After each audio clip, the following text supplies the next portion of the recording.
చెప్పు, గట్టిగా చెప్పు. ఏంటి అమ్మవారి కాలు కింద, అదే కాళీమాత కాలు కింద శివుడు ఉంటాడు కదా. నార్మల్గా అందరు చూసి శివుడు ఎందుకు తొక్కుతుంది అని చెప్పి శివుడు కాదు అని అనుకుంటారు, కానీ యాక్చువల్గా అయితే శివుడు. కానీ పర్పస్ ఎందుకు తొక్కింది అన్నది ఆవిడ వచ్చి డైరెక్ట్గా తొక్కలే, శివుడే కావాలని వెళ్ళి కాలు కింద పడుకుంటాడు అనమాట. రీజన్ ఉగ్ర రూపంలో ఉంటారు, చాలా కోపంలో ఉంటారు.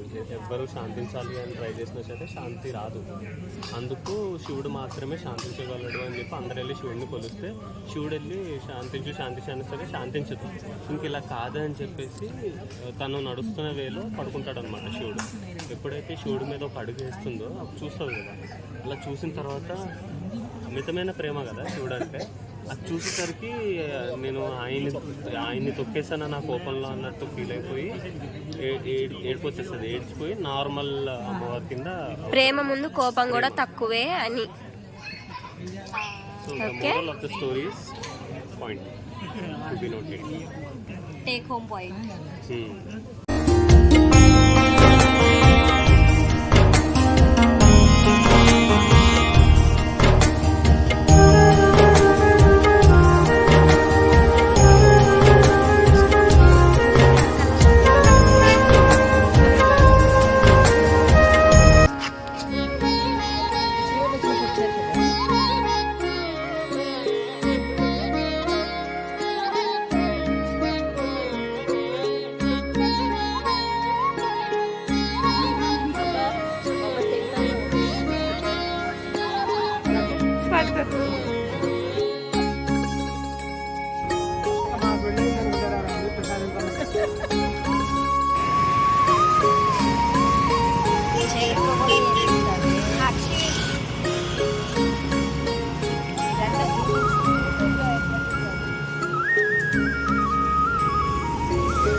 ఎక్కువ మాట్లాడుకుంటున్నారు, చూద్దాం ఎవరు.